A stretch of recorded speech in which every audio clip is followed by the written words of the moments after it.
Good morning, everyone. Thank you for joining us for the October 2019 customer webinar. At today's customer webinar, Christine Masters, Director of Product Management, has recruited a panel of our own experts. We figured out that everyone today has had newsroom experience prior to coming to TownNews, so they really know what they're talking about. They're going to share easy design strategies you can use to create high-impact articles that grow and engage your audience. So joining us today is Joe Hansen, Senior Product Manager, Tim Turner, IQ Engage Program Manager, Doug Green, Product Manager, and I'm Cherry Wolf, Marketing Specialist for TownNews. The presentation will take about 30 minutes and a Q&A will follow. At any point, you can type a question into the chat box, but we'll wait to answer them at the end. Today's webinar is being recorded and will be available early next week.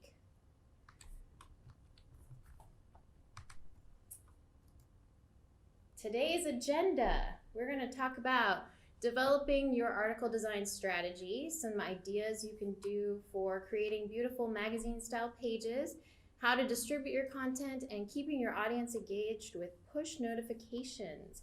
But before we get started, Doug has some things he'd like to share. Yes, we've got some exciting new things here on the horizon that will be coming out here in the near term that we want to make sure that everybody is aware of. So the first thing that we'll be rolling out quickly here is going to be a flower and tree service we are going to be calling Gifts of Remembrance. This will work with our Tributes program. And basically what it is you'll give your site visitors the ability to purchase a flower or plant a tree in remembrance of a deceased loved one. It is going to be a revenue share program. The way that it works is we will match the obit that is on your site with our vendors database. If there is a match to be made, if they find that person, you will have the ability to purchase flowers for a particular service. If that person cannot be found, you can still plant a tree in memoriam for them. It's a good program because it's very hands-off for your newsroom. You're going to upload you're going to create your obits just like you always do. And pretty much all the matching will be handled on the back side. All the customer service is handled by our vendors. So it is basically turn this on your site and make money. So it's very, very nice for your site there. Awesome. Thank you, Doug. So this is Christine, and so just to get started on today's presentation, like Terry said, we have several people here that we've pulled in who have former journalism and media experience, and so we're going to kind of break this up a little bit and talk about several different pieces of article strategy and article design, so I hope that this will be valuable to you and your staff. To get started, we wanted Tim to talk a little bit about article strategy and measurements of success. Yeah, sure. So over the last several years, as more and more publications have pivoted to consumer revenue or subscriber revenue strategies, there's been a greater emphasis on the role that the newsroom plays in contributing to media organizations' bottom line.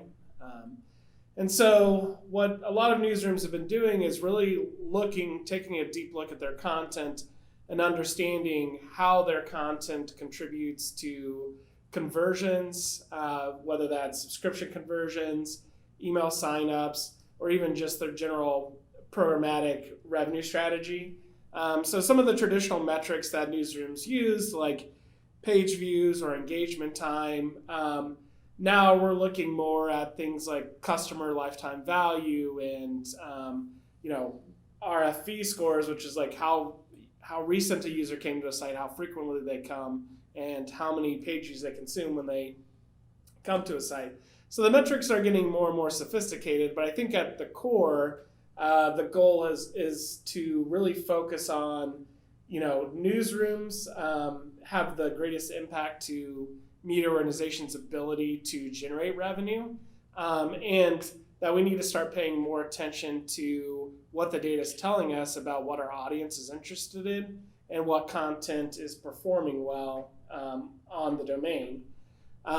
When Gannett did a deep dive into the data in their newsroom, they found that about 20% of their articles were generating about 80% of their traffic. And so for them, that was really kind of a reflection on, okay, not that we can trim the newsroom and just focus on these topics, but that we need to really evaluate how much time we're spending on content that our users really aren't interested in. So we definitely encourage newsrooms, depending on no matter what level you're at, that you really start examining the data that's available to you to develop strategies for your content. So if you're a newsroom or an organization that doesn't really hasn't set a clear goal on we're driving programmatic revenue, or we're really focused on subscriber conversions, a great place to start for your newsroom would simply be, okay, well, let's focus on page views and engagement time on content and make sure that we understand kind of what our audience is interested in. If you're an organization that has a better understanding of what your overall business goals are for your digital property, then it's really good to tie those newsroom goals to your broader business strategies.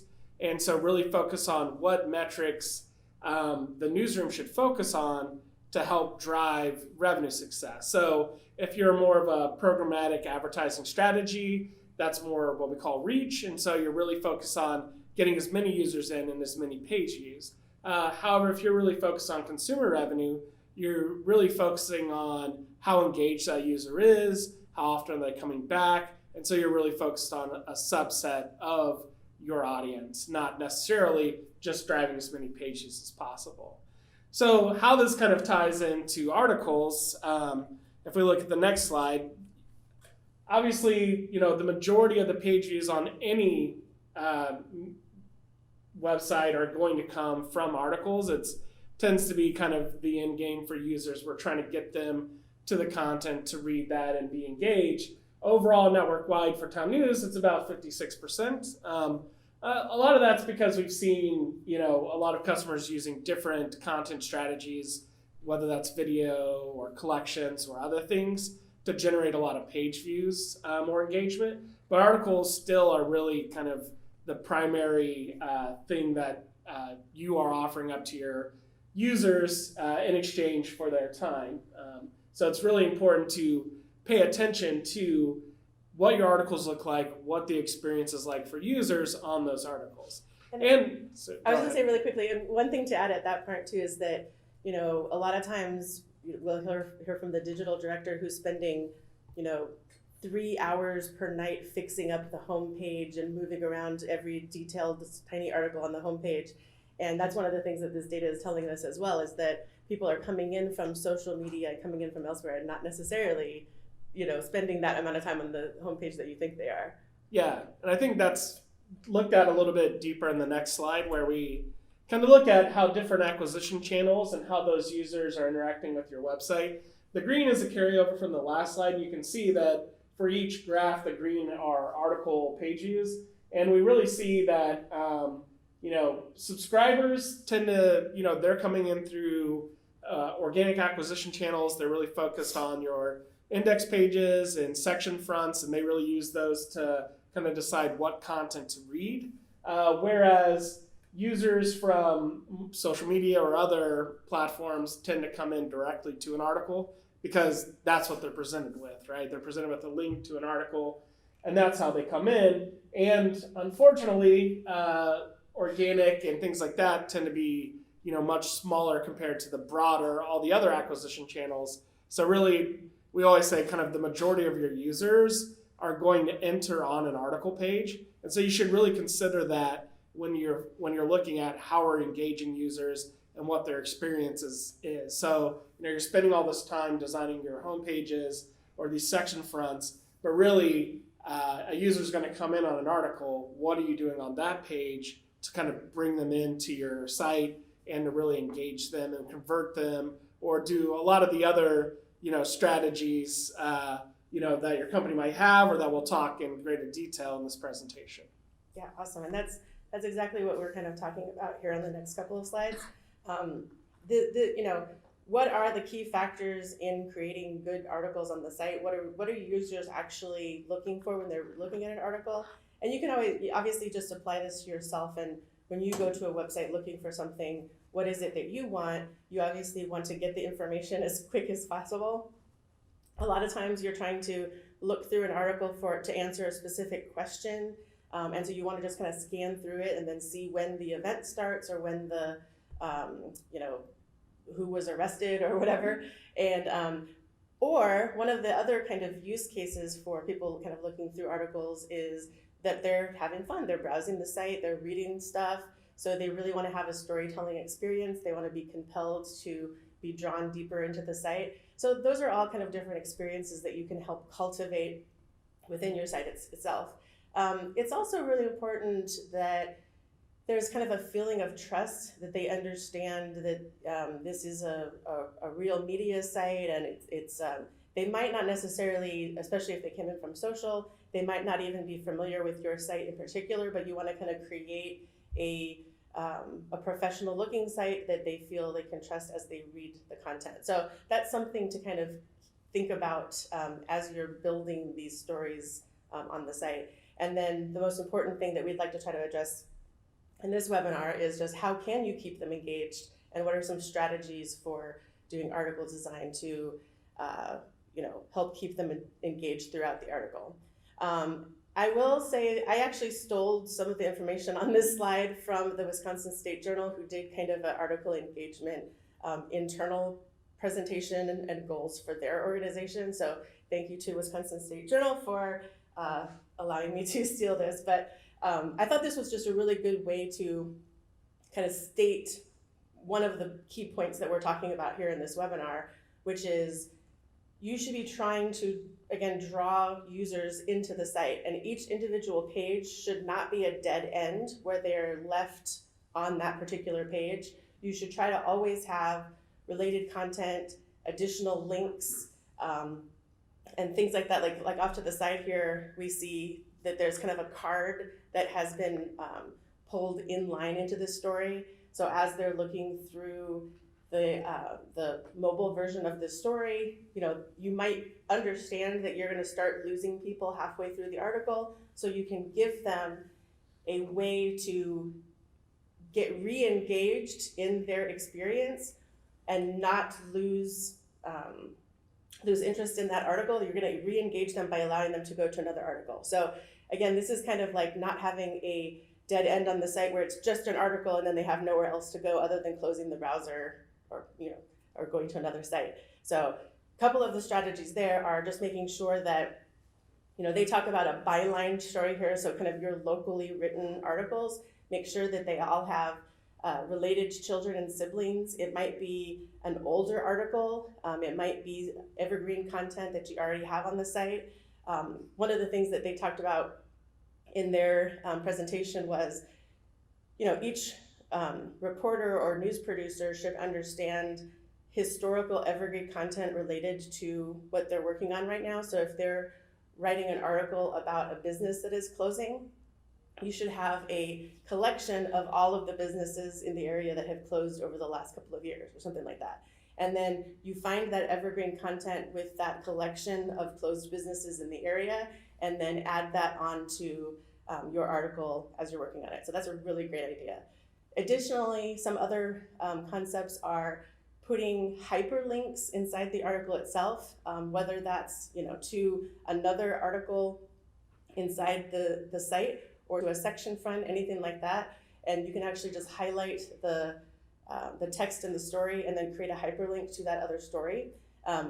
Obviously, those types of inline links are also very compelling, and they add additional depth to the reporting. So those are some really important strategies that you can use. I will also mention that behavioral content recommendations are an awesome way to, again, give them additional content to go to once they finish with this article. Behavioral content recommendations work with contextual on the site itself. So if we don't know anything about that particular user, it'll show more articles similar to this one. So winter weather, and it will show additional stories about weather stories. But if we know specific things that this user has looked at in the past, we will present more content about those specific things they're interested in. So we have some really great ways of keeping them engaged in the site and essentially turning that one page view into 2, into 3, into 4. So now we're going to talk about some key elements that you can utilize while creating actual articles and try to keep people engaged and keep people, you know, looking throughout the site and keep them scrolling down, basically.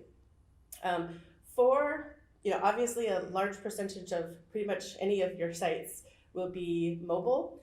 And on mobile, really what your goal is to just keep them scrolling, right? You want to always have at least every 2 screens, maybe even more. You want to have some kind of compelling visual element that keeps them scrolling down.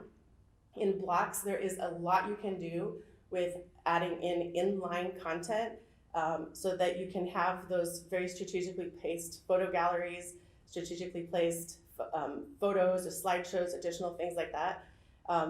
If you're not familiar with how we do inline content, please make sure to either look at our help site or ask a customer support representative. It's really a great feature within blocks, and we've had a lot of people have really good success with that.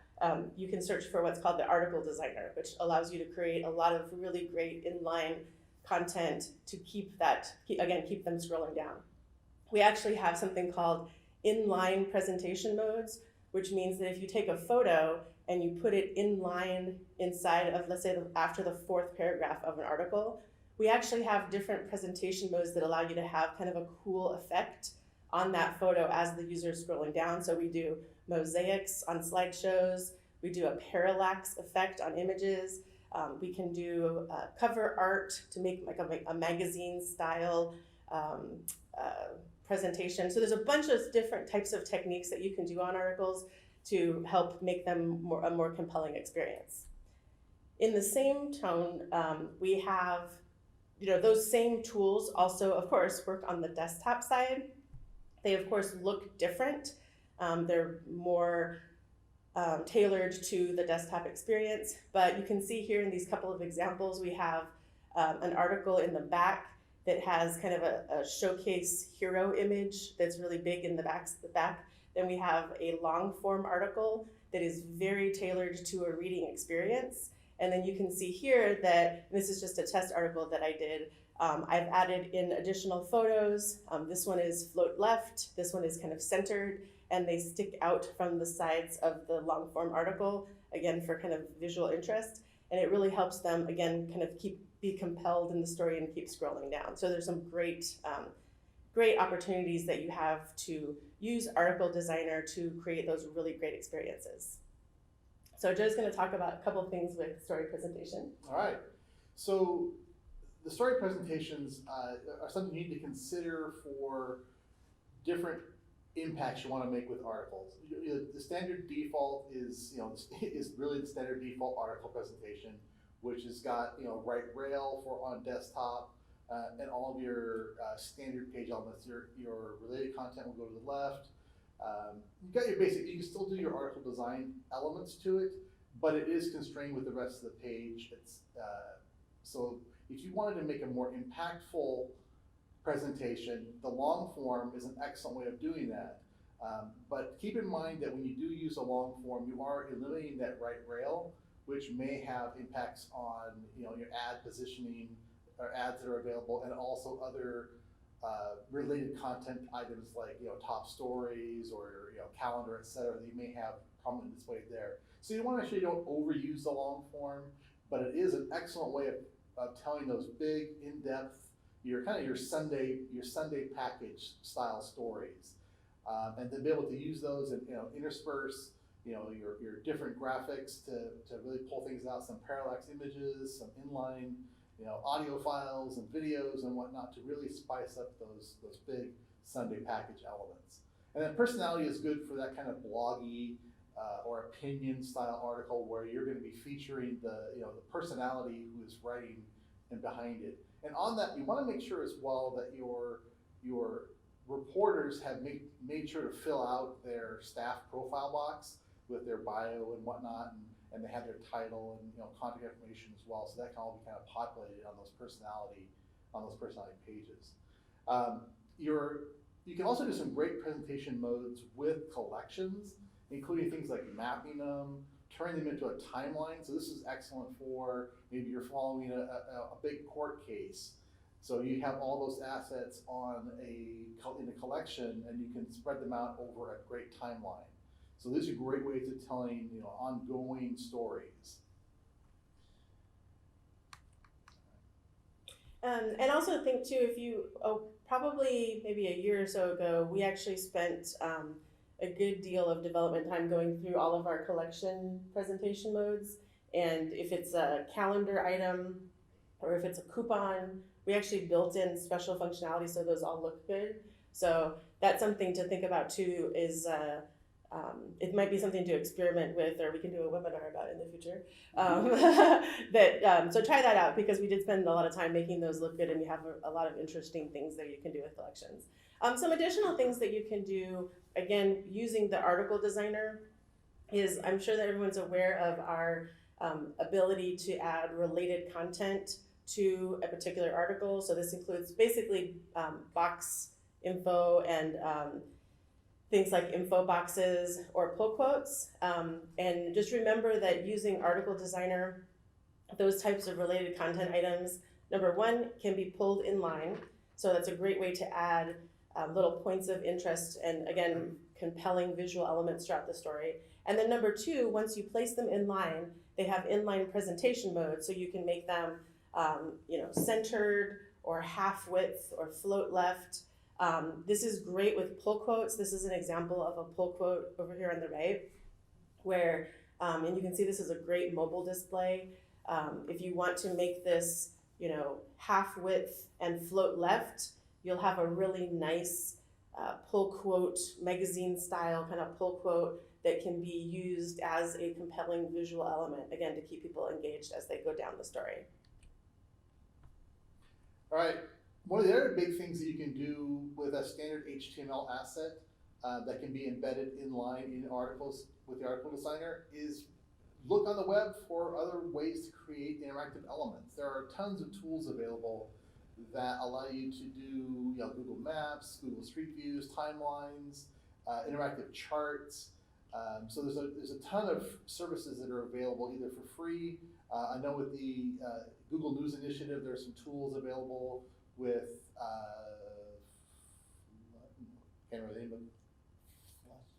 Oh, Flourish? Flourish, that's the Flourish, thing. I think, yeah. So Flourish is a tool that's available for newsrooms. You have to sign up with it, but with the Google News Initiative, a lot of newspapers can get free access to that. And you can do some great interactive charts and data exploration with those kind of tools, and then they give you an embed code. You basically just drop that in as an HTML element, child asset for your article, and you can create some really compelling items that can help make exploring deep topics really interesting.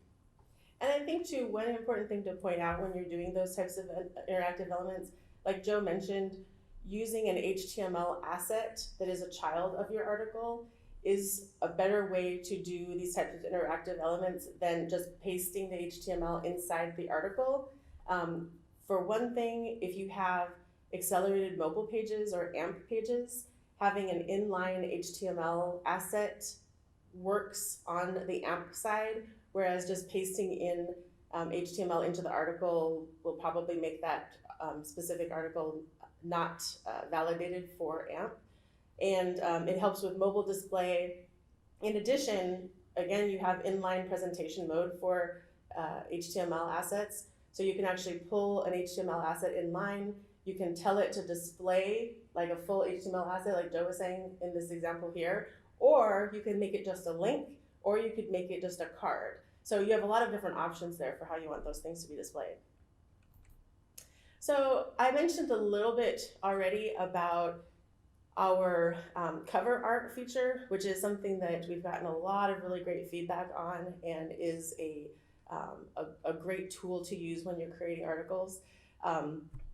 This over here is kind of an example of what the cover art, these two are both cover art items. And especially on mobile, this looks great because you just have your nice background photo, and then you can put your headline elements on top of it. There's actually, if you watch closely, there's some really subtle CSS transitions and animations that are part of that loading of that article, so it looks very kind of compelling. I will say that essentially the way that these work is that the photo itself that's used for the cover art will be sized to the height of the page. So you kind of have, it is a little bit tricky in terms of the type of photo that you can use that will work really well on mobile and on desktop. It might be very, very vertical, like in this example, or it might be very horizontal on a desktop site. So most of the time, what works best is kind of having a photo with a compelling center image that just has a lot of space on the edges so that you have room to make that cropping, or something that's a little bit more, vague, or kind of an example type thing that you can have that's not necessarily more of like a graphic that can be used there. Yeah, and I'll comment on that as well. You want to make sure that you preview. Don't be Sure. afraid of the preview option when you're building these pages out. You don't have to have them published yet, but you can preview them and really, play around and test and see how it's going to look on both a desktop and mobile devices. And that way you can make sure that it's going to present how you want it to present. Especially mobile, because remember that probably 60 to 70% of your audience is actually looking at mobile on any given day. And if you haven't previewed your article in a mobile interface, then you don't know what a majority of your readers are actually looking at when they're looking at that article. In addition, there's a couple of other types of elements that we have for headlines that are really great options. When you're inside the blog's admin, there's different tabs across the top on an article, and in the other tab, it actually has some additional headline types that are available for use there. For example, and I don't know if you can see this in the presentation, but at the very top here, we have a kicker, which is kind of just a little intro line that is above the article itself. A lot of times this might be a kind of a teaser lead into the article, or it might be a topic like education or something like that this particular article is about. Then we have a hammer headline, and as you can see, this is like a really big, it's actually, we use some kind of JavaScript that will actually size it dynamically to the size of the page. So it has a minimum and a maximum size that it goes to, but it will try to fit it into the area that it's allowed. And again, you get some really great experiences there.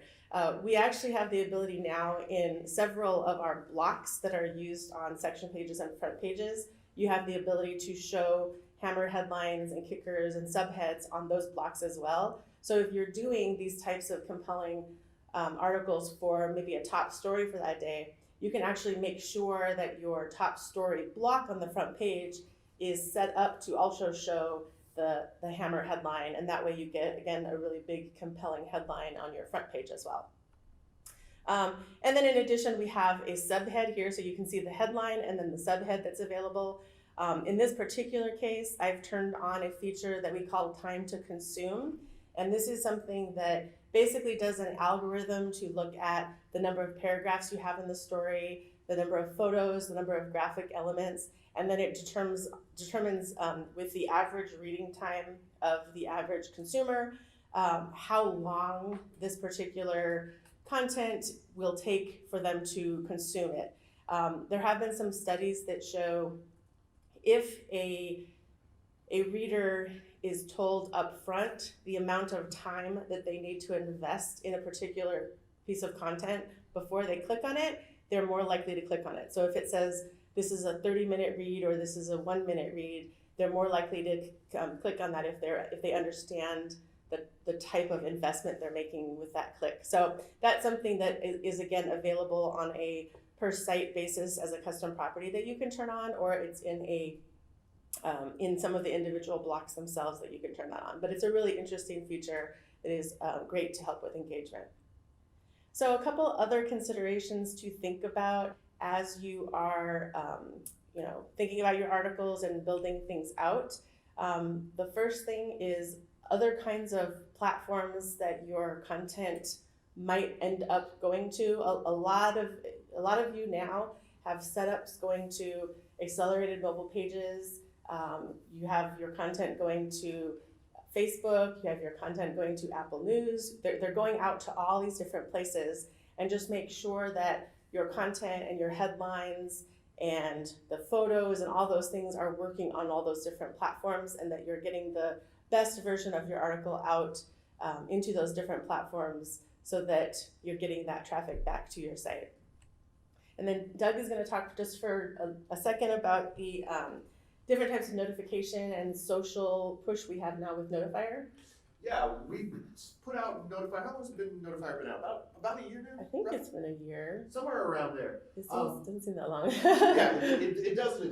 But this is a really great way to engage with your community, and you can set it up so that when an article or an asset goes live, these will automatically get pushed out. And you can send it out to multiple platforms all at the same time, so it's a one-stop shop, no muss, no fuss kind of thing. You can send it out to all of your social medias if you're using our SMS notifications, web push notifications, app push notifications, all of those things. If you have a breaking news story of a major story that's happening in your community, you can push those out and get that out to your community quickly, rather than having to sit there and copy and paste links into all of your social media networks. You can basically set them up once in your Notifier, and then on the individual assets, just simply click on which channels you would like them to go to, and they push out automatically, and you can get them on your device there. Yeah, I will say that, like you said, it's been about a year that we put that out.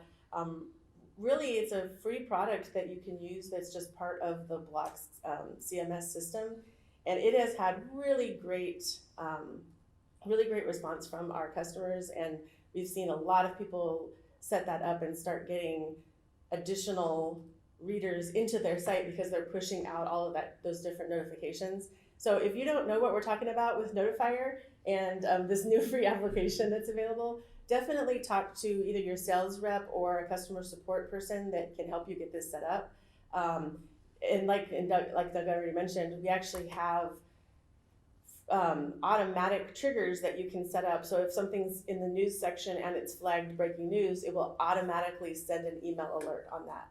And you can really help streamline your newsroom workflow by setting up some of those automatic triggers. And if you have another example would be a sports columnist who has their own Facebook page, and every time that person posts a new article, you want it to post to his Facebook page. You can set that up in Notifier and have that all handled automatically. So there's some really great features that can be done there. And then lastly, I just wanted to mention a little bit, and this is again just something to think about as you're building these things, is think about the experience of, quote unquote, above the fold. You want to have that very first screen load very quickly, and you want to have that, the first photo and the headlines and all those things be kind of sub 1 or 2 seconds. And this is something that we really focus on in our development, is trying to lower that time to interact, which is basically when the reader first gets this first screen and they're able to start scrolling down the page. That needs to be less than 1 or 2 seconds. And you also want to kind of try to think about when they do see that first screen load, you want to have a really compelling above the fold, again, experience. You want to have, again, and this is a good example where there's a nice headline, there's a compelling photo, you might have some additional info boxes or things like that in the top of the article here. Again, you're trying to get them to scroll down and start getting involved into the article. And then remember other things like having different kinds of, we have a couple of different related content items such as story highlights or updates and corrections, and some different types of content that can be used, again, to help create kind of visual context throughout the page. A lot of times we see that people are scanning the articles as they're scrolling down that page, especially on mobile. So anytime you can have a subhead, a bullet list, an info box, a pull quote, a photo, a gallery, anything as you're scrolling down that page, you're going to draw them in and catch their eye as they're scrolling down the page. So a lot of great things that can be done there. That's it. Great. All right. Time Yeah. for questions. And as a reminder, go ahead and put type your questions in, and we can answer them. Is there a way to see a report that shows what a user clicked on that motivated them to subscribe to a digital membership on a hard paywall? You wanna answer that? I'll comment, not currently, but it is something we're actively working on. We're actually working on a project right now with the Google News Initiative to kind of do that. So that is something that will be coming soon, along with a big product announcement. And I mean, in regards to that also, do you want to talk just for like 20 seconds-ish, Tim, about like one of my favorite spiels that Tim gives is kind of talking about content funnels. So we have the IQ Engage program that Tim is responsible for. And one of the really interesting things that he talks about as part of that, the setup process and the purpose behind that product is looking at the content funnel for people reading the site and having independent strategies for each of the types of users to get them to the next stage in the. Can you talk about that for a second? Yeah, sure. We don't. I don't. I was like, well, I'm trying to think how to tie it back to the. You have an awesome graphic of it, but Yeah. But just in terms of kind of the strategies of getting somebody to convert to a subscriber and all those types of things, there's like a really, there's some great strategies there. Yeah, so I mean, obviously, when we start to look at converting subscribers, we start to segment them off into different buckets because we know our opportunity is different for different people, and then the reason why people subscribe is different. Some people are volume consumers, and they're just going to subscribe because they've hit the limit of articles they could read. Some people are interested in a specific topic, so you'd want to restrict access to that type of content. Some users are loyal to your brand and your mission, and so they're going to just do that out of that. So, in general, when we're talking like until, we have more data to show you or give you access to, proprietary content is always going to convert better. Anything that you guys, that newsroom is covering exclusively, that you own, that's always going to convert better than that. Long form content is much better at converting than shorter content. And when we talk about, and one of the reasons why this data, isn't readily available is because we want to look at everything that user read up until the point of conversion to understand that user, especially like when we're talking about something like a metered conversion. Just because it's the last thing they clicked on doesn't mean it's the thing that made them make that purchase decision. The wall made them make the purchase decision, not the article. But if we look historically at everything that user read up until the wall, we have a better idea of what he or she was interested in and the type of content that will keep them coming back. Somebody who does a great job with this is omaha.com, right? They just have a really good sense of what their audience is interested in and what gets them to convert. And they invest a lot of time in that content. So in their Subscriber Plus program, they have certain content that is restricted to subscribers. And I'd say about 70% of their subscribers interact with a piece of Subscriber Plus premium content in a given month. And so, really they have a pretty good sense of, what their audience is interested in. So, that's a long way of saying, really focusing on the things that you can do best, that your newsroom does well. That's usually going to be the thing that converts the most users. Yeah, we had some conversation on the community site recently, which is community.townnews.com. Got it correct? So yeah, everyone check that out. But there's a really great kind of conversation there about doing kind of a plus membership platform. So if they sign up for a digital account, they get into the plus sponsors or membership, and like what Omaha did, they actually showed less ads in that scenario. And they're a really good example of that use case for a number of reasons. Like Tim said, in terms of how their content strategy as well as their membership strategy too. Right, because we know different value props are going to get different users to convert. We always recommend that you have a multifaceted strategy for conversions. And so, like with Subscriber Plus, obviously there's metered content, then there's content that's behind a hard paywall, so those are two different targets. They also do Ad Light, which is another way of saying, you get hitting another group of users who might not like advertising. I think when they first launched too, there's also like discounts for certain advertising or other classifieds maybe, or some other stuff like that. So it's like really looking at all the things that users value and then just, offering that as part of what you're doing. And just one more quick thing about the IQ Engage platform. And again, if you're not aware of this platform, it basically allows you to kind of categorize your users based on their behaviors and then offer up different experiences to those users to help them meet your goals, essentially. So if you see that someone's coming in from social, you can say, this is probably not a loyal user, they're not a subscriber, they're going to be a one and done type user. So what is my strategy for those types of users? It might be to get them to sign up for an email list, okay? So with IQ Engage, you target those specific users and do an overlay email sign up pop up just for those users. And then your loyal users might be another category that you have. And the loyal users, you have a different conversion strategy. Loyal users, you might want to have, more behavioral content recommendations or additional content because they're more likely to click on those other types of news. So there's a lot, or maybe have a better kind of subscription offer that you might want to try to get them into the subscription world. So it's a really interesting program and is definitely something that we've seen really good success out of that platform, and it's very interesting. All right, next question. Where do you find time to consume in Block CMS so you can turn it on?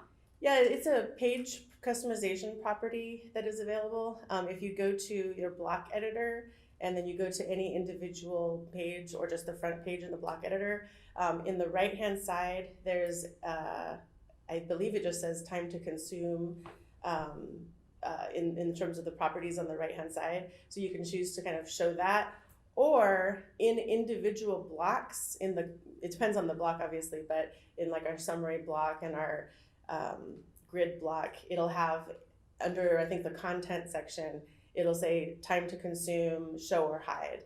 And then this will allow you to just show the little time to consume mark in individual articles or in the blocks on the front page. And obviously you can show them in the article itself, but in order to get them to click onto the article, then that would be shown in a block, if that makes sense. And feel free to contact our customer support team if I didn't say the right thing. Yeah, but it's in that first general block on page customization. You can choose to do it between long form or all articles. Right. Yeah, and that was something that we built in there, was the ability. That was something that, as we were building out that feature, I thought, it might not be something that you want to put on. It's like 1 minute, 1 minute, 1 minute, 1 minute, because you have all these really short AP articles or something. So there is the option to just turn it on for long form articles. And then that way, for the short AP articles, it doesn't say the time to consume, but on their long form articles, the ones that are going to be a longer time frame, it will show that way. So that's another thing to look at. Thank you, Joe. Where are the behavioral content recommendations located in the CMS? The behavioral content recommendations are part of our IQ Engage platform. And that's something, it's a special block that can be set up in a couple of different ways. That as part of the onboarding process for that program, we will add that. Do you want to say anything about that, Tim? I'm going to take in so we'll add that to the page on there. But again, that's kind of like one of our default setups when you sign up for IQ Engage, is that it will start tracking the user signals of the users on your pages. So what are they doing, the types of content that they're reading, if they're reading a lot of sports articles, if they're reading a lot of news articles, how often are they coming back? Anything that we can learn about them based on their behaviors, we'll kind of categorize them. And then that behavioral content recommendation block will allow us to show either contextual recommendations, which means we essentially scan the page and then look up additional content that is similar to that content. Or if we know more information about that user, we'll show them more. So even though they're on an article about Trump, we're going to show them some sports articles for their favorite baseball team so that they can they can re-engage as they're finishing that first article and then go to another article that they're really interested in. So it's a really great program. If you haven't heard about that yet, then please contact your sales rep and they can get you started on that. All right. Is Article Designer and some of these features only available on the CMS side or also on Total CMS? So it is available on Total CMS. And you want to talk about that? Yeah, so they are available on Total CMS. You can do all your article design stuff there as well. The only thing I'll mention is kind of it's something we're actually working on a little bit, are the not the related content, but the sub content types, like the correction note or those kind of blocks. They don't write back, so if you make changes to those on the page, those things won't write back currently to the site. But we are working. That's a thing we're working on fixing. But yes, all those article design features are available on the newer versions of Total CMS, and they're going to use the update. Yeah, so if you can't find it, update your Total CMS. Yeah. Right. Yes. Where do we find the options for hammer headlines and kickers? So in the article itself, if you go to the other tab and then kind of scroll down a little bit, then there's the kicker, hammer, and subhead, I believe, are all available there. When a vertical gallery is attached inline at the end of the story, are there any plans to add the headline and description to display, similar to how it does when a slideshow collection is attached? This could help readers realize when a related gallery is attached instead of just scrolling and eventually realizing they've entered a collection. That sounds like a good idea. I'm not sure that I tracked exactly all of the edge cases that were talked about there, but yeah, I mean, I will say that there are a lot of different kind of competing feature requests in regards to how certain inline assets are displayed. So just one example would be a video. We've had requests to not show a headline alongside a video because you want it to be part of the kind of the article experience more.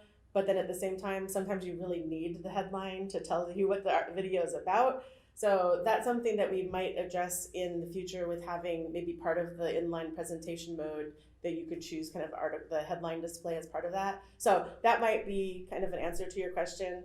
That is something that we're kind of working on as part of that. Along the same lines, are there any plans for visual storytelling outside of what we've talked about today? Yes. Any we can talk about? Sure. Yeah. Yeah, so one of the things that I'm exploring right now are AMP stories, which are very short form stories that are very visually engaging. They basically would have, just a few words and a headline per page with some sort of video or image background on them, and they'd be very engaged. And there'll be something there'll be AMP stories, but also there'll be a desktop version of them as well. And these are just very visually engaging kind of article stories told over a number of like slides. And I mean, in some respects, so we see this, it's kind of like short form journalism, or what do you call it, Tim? Snackable? Is that the... I don't call it Yeah, snackable. no. I would call He it short doesn't- form, but yes. He doesn't want that as But kind of the idea behind it is that, you're just waiting in line and you're just kind of, clicking on different little things, and you're not going to read a whole complex article about something, but you're just scrolling through a couple things and looking at things. So it's that kind of very short form. Unfortunately, it works really well with a lot of users these days, is these like kind of shallow. Well, I think we just as an industry have to redefine what we consider to be content, right? I think a lot of it is for us a package piece of text and photos is what we consider content, and maybe videos now.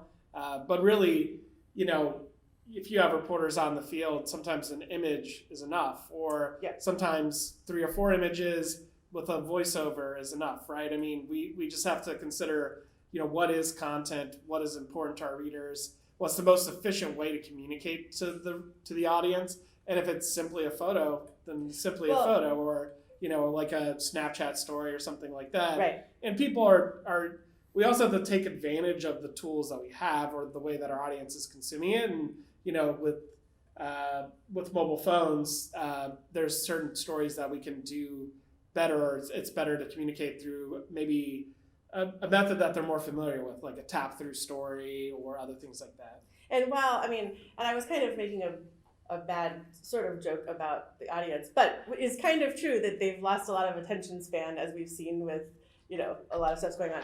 That being said, just to jump on something that Tim was saying, kind of this idea of what's the best way to tell this story, right? So like, if you've got it's a parade, and you know, you might, a long form that has 60 paragraphs about every vendor and you know, 25 interviews, you know, type of thing might not be the best way to tell that story. It might be just a ton of pictures of kids. And people just would love looking at all the different kids and all the people at the thing, and they're eating the candy and, you know, all that stuff.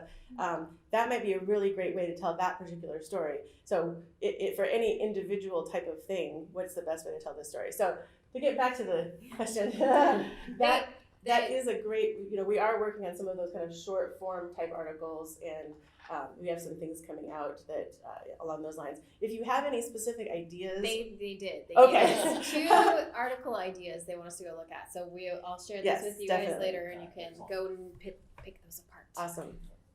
Next question. I like the look of the cover art design options for articles, but is there a way to have caption information appear with that image? That is a good question.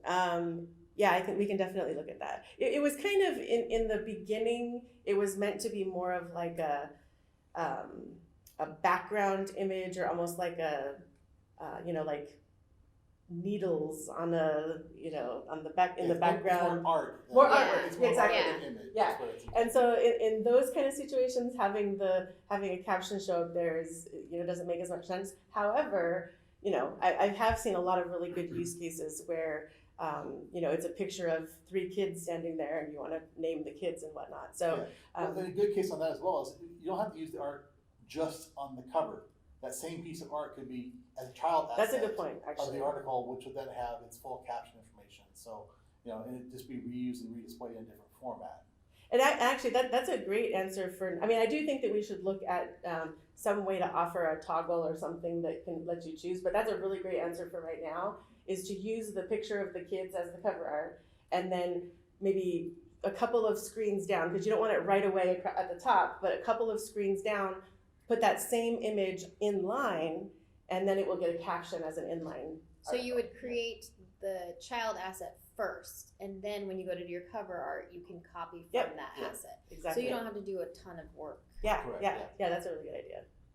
All right, I think I that's know all I the invited you for some questions. reason. Because he's an expert. An expert. Okay, that looks like all of our questions. So there are many ways to stay connected. You can find a lot of these tips and tricks at our documentation site, help.blockcms.com. You can call our support line at 800-293-9576 or visit support.townnews.com to fill out a ticket and get more information. The partner community, as Christine mentioned, is community.townnews.com, and it's a great resource for asking questions, finding out what other people are doing, sharing what's worked for you. A lot of great resources there too. You can find out the service of our. I follow this one every month. The status of our servers at townnews.status.io. It's important for you guys to know that information is out there. Or you can follow us on Twitter, LinkedIn, Facebook, or YouTube. You can stay connected by signing up for one of our many newsletters on our website. If you sign up for today's webinar, you're added to the webinar announcements email, and you'll be notified of when the recording is available and receive invitations to upcoming webinars. And if you have any ideas for webinars, feel free to let us know and we will entertain them. Thank you, everyone. Thanks for the panel. Did anyone have any last words that are appropriate for Thank you. sharing? We always like it as well if you share your great story Oh, yeah. presentations. If you've got something you've really been really proud of, share it on the community channel, and it'd be great ways to show off. Yeah, we would love to show those off too. And thank you guys for coming to the meeting today. So I think it was a good kind of additional voices to be heard in discussion. So I think it's good. Thank you very much, and we'll see you next time.